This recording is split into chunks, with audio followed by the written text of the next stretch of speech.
சபரிமலை தீர்ப்புக்கு எதிராக இந்து அமைப்புகள் நடத்திய போராட்டங்களுக்கு பதிலடி கொடுக்கும் விதமாக 30 லட்சத்திற்கும் மேற்பட்ட பெண்கள் கலந்து கொண்ட மகளிர் சுவர் நிகழ்ச்சியை முதலமைச்சர் பினராயி விஜயன் தொடங்கி வைத்தார்.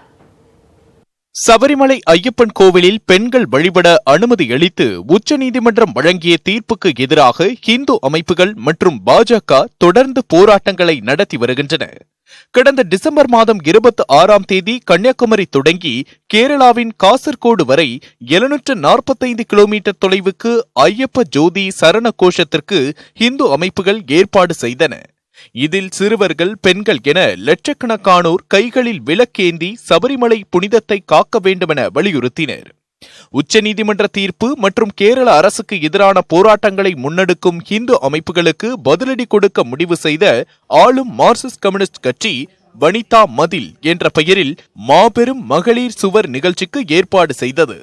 கேரள அரசின் முழு ஆதரவுடன் வடக்கில் உள்ள காசர்கோடு முதல் தெற்கில் உள்ள திருவனந்தபுரம் வரை மொத்தம் 620 கிலோமீட்டர் தொலைவுக்கு 30 லட்சத்திற்கும் மேற்பட்ட பெண்கள் அணிவகுத்து நின்றனர்.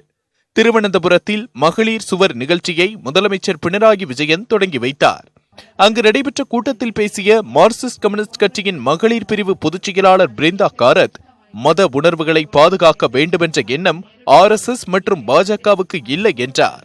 அரசியல் காரணங்களுக்காக பிரிவினையை ஏற்படுத்த வேண்டும் என்பதே அவர்களது நோக்கம் என குற்றம் சாட்டினார்.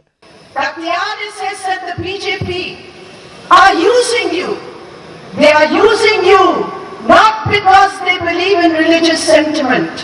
They are using you for a toxic, divisive, anti-woman political goal.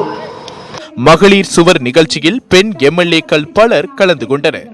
4 மணிக்கு தொடங்கி 4:15 மணி வரை 15 நிமிடங்கள் 620 கிலோமீட்டர் தொலைவுக்கு பெண்கள் அணிவகுத்து நின்றனர். சுகாதாரத்துறை அமைச்சர் சைலஜா தலைமையில் பெண்கள் அனைவரும் உறுதிமொழி எடுத்துக் கொண்டனர்.